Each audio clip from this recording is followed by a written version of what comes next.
Hər vaxtınız xeyir olsun. Bugün sizlərə inşaat mexanikasından sistemlərin sərbəstlik dərəcəsinin təyininə aid bir nümunə göstərəcəm. Gördüyünüz kimi bizim sistemimiz sütun və rigel birləşməsindən ibarət olan bir çərçivədir. Bu çərçivəyə baxsaq görərik ki, çərçivədə 3 dayaq mövcuddur. Bu 3 dayağın biri sərt bərkidilmiş dayaqdır. Digər ikisi isə tərpənməz oynaqlı dayaqdır. Və sistemimizdə 2 sərt düyün mövcuddur. 2 dənə isə oynaqlı düyün mövcuddur. Və bizdən bu sistemin sərbəstlik dərəcəsini istəyir. Sərbəstlik dərəcəsi nədir? Yəni cismin əgər sərbəstlik dərəcəsi, sistemin əgər sərbəstlik dərəcəsi varsa, demək həmin sistem müvazinətdə, tarazlıqda deyil. Onun üzərinə hər hansı bir yük təsir göstərdikdə həmin sistem avtomatik hərəkət edəcək, dağılacaq və yaxud da sıradan çıxmış olacaq. Yəni inşaat sahəsində çalışmaq lazımdır ki, cismin sərbəstlik dərəcəsi heç olmasa sıfıra bərabər olsun və yaxud da mənfi olsun. Yəni başqa bir sözlə desək, sistemin statik həll olmazlıq dərəcəsi ya sıfıra bərabər olmalıdır, ya da müəyyən bir qiymət almalıdır ki, sistem dayanıqlı, möhkəm olmuş olsun. Yəni biz indi hal-hazırda bu sistemin sərbəstlik dərəcəsini təyin etmək üçün müxtəlif düsturlardan istifadə edib müəyyən edə bilərik. Demək, bizim əsas istifadə etdiyimiz düsturlardan biri burada qeyd edirəm, bu düsturdur. W bərabərdir 3 vurulsun D çıx 2 vurulsun Ş çıx S D. Demək, D burada bizim elementlərimizin sayını göstərir. Ş şarnir sözünün baş hərfindən götürülüb oynaqların sayını göstərir. S D isə dayaq reaksiya qüvvələrinin sayını göstərir. İndi biz bu düstura əsasən bu sistemin daha doğrusu sərbəstlik dərəcəsini təyin etmək istəsək, həmçinin buna statik həll olmazlıq dərəcəsini təyin edə deyə bilərik. Bu prosesə necə təyin edirik? O zaman yazırıq da W bərabərdir 3 vurulsun D. Sistemdə D nəyi bildirir? Elementlərin sayını bildirir. Amma hansı elementlərin? O elementlər ki, sərt düyünə də artıq belə deyək, element bir element kimi bir-birinə birləşdirilmiş bir cins element kimi qəbul olunur. Lakin oynaqlardan ayrılmış kimi hesab olunur. O zaman biz bu sistemimizə baxsaq, demək, sistemdə elementlər oynağa qədər bir element kimi götürülür. Yəni, bu element bir element kimi götürülür. Üstü olan bu element ikinci element kimi götürülür və burada qalan bir tir və dayaq isə digər element kimi götürülür. Yəni, deyə bilərik ki, bizim bu sistemimizdə 3 element mövcuddur. Oynaqdan bərkidilmə bildik ki, oynaqda moment olmadığı üçün oynaqdan birləşdirmə də artıq elementlər bir bütöv element kimi qəbul olunmur. Oynaqda çünki müəyyən dönmə, fırlanma, əyilmə mövcud olur. Ona görə biz oynağa qədər olanı bir element kimi, sərt bərkidilmişdə moment olduğu üçün əyilmə belə deyək, mövcud olduğu üçün ona görə bu hissəni bir bütöv element kimi qəbul edə bilir inşaat sayəsində. Eyni zamanda bu hissəni də sərt düyün olduğu üçün bir element kimi götürürük. Digər bu hissəni də bir element kimi götürürük. Yəni 3 dənə D-miz var bizim. 3 elementimiz var. O zaman 3 vurulsun 3 yazırıq. Çıx. 2 vurulsun Ş dedik. Oynaqların sayıdır. Baxırıq sistemimizdə. Biz sistemdə inşaat mexanikasında oynaqların sayını neçə dənə dairə varsa o qədər götürmürük. Düsturla hesablayırıq. Hansı düsturdur? N çıxılsın 1 düsturu.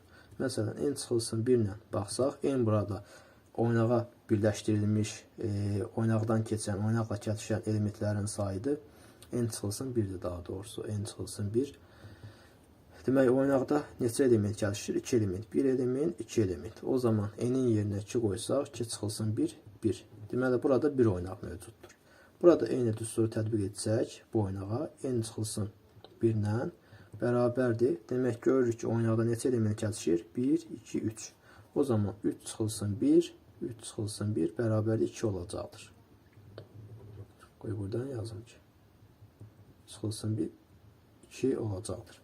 O zaman demək bizim burada 2 oynağımız, burada isə 1 oynağımız var. Şey isə oynağı göstərdiyinə görə burada 2 üstə 1, deməli 3 oynağı 2-yə vuracağıq və çıxılsın ST. ST də dedik, dayaq reaksiya qüvvələrinin sayıdır. Biz demişik ki, sərt düyündə reaksiya sərt bərk edilmiş düyündə 3 dayaq reaksiya qüvvəsi olur. 1 şaquli istiqamətində RAY, digəri üfüqi istiqamətdə RAX və bir də sərt bərk edilmiş düyün olduğuna görə bir də MA əyici momenti olmuş olacaqdır. Digər iki dayaqlara da baxaq. Bu da görürük ki, ikinci növ dayaqda, yəni tərpənməz oynaqlı dayaqdır. Tərpənməz oynaqlı dayaqda 2 dayaq reaksiya qüvvəsi olur. 1 şaquli istiqamətdə RKY, bir də üfüqi istiqamətdə RKX. Digər dayağa da baxsaq, görərik ki, bu da tərpənməz oynaqlıdır. Bunda da 2 dayaq reaksiya qüvvəsi olacaq. Biri RY, digəri RYX. Və ST də bizdə dayaq reaksiya qüvvələrinin sayını göstərdiyi üçün 3 burada, 2 burada, 2 burada. Nə edir? 7. 7 etmiş olur. Cavab isə edir -4.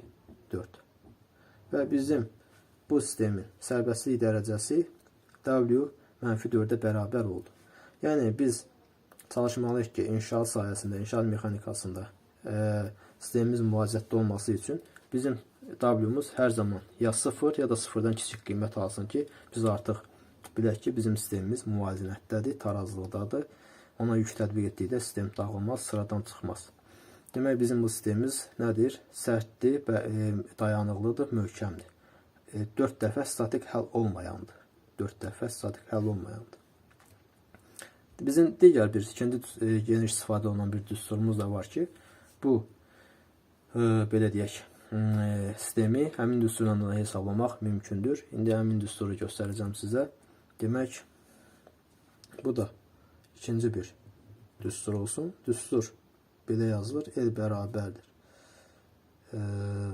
Demək, 2 vur K, çıxılsın Ş, çıxılsın CD.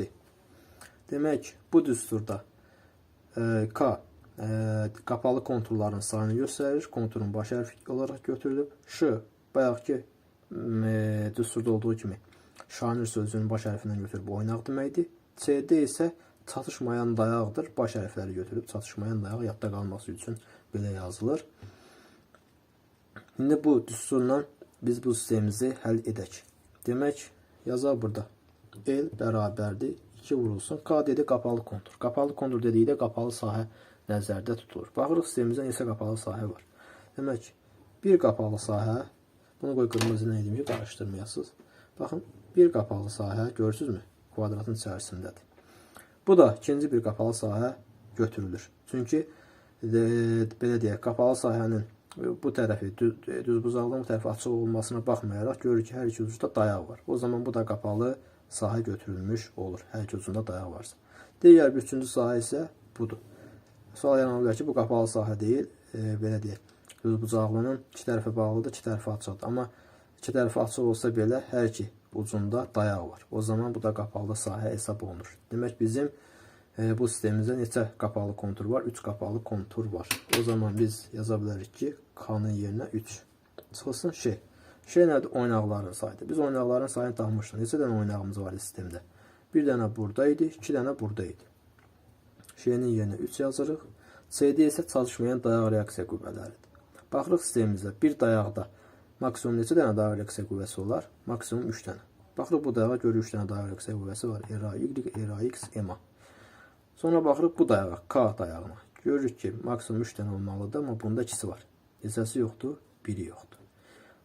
Y dayağına baxırıq. Maksimum 3 dənə ola bilər, ikisi var, biri yoxdur. Demək, neçəsi yoxdur ümumilikdə sistemdə? 2 dənə çalışmayan dayaq yoxdur. 1 və 2. Yazırıq 2.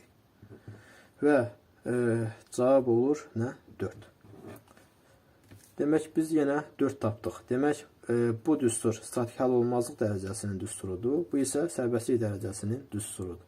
Yəni, qısacası belə deyə bilərik ki, hər zaman W bərabər olmalıdır mənfi işarə ilə elə. Gördüğünüz kimi mənfi 4, 4. Yəni bizim sərbəstlik statik həll olunmazlıq dərəcəsi əks işarə ilə sərbəstlik dərəcəsindən və yaxud da sərbəstlik dərəcəsi əks işarə ilə statik həll olunmazlıq dərəcəsinə bərabər olmalıdır. Yəni qısacası bizim bu sistemimiz statik həll olmayan sistemdir. Sərbəstlik dərəcəsi mənfi 4'dür. 4 dəfə statik həll olmayan sistemdir. Yəni sistemimiz dayanıqlıdır, tərpənməzdir, dağılmazdır.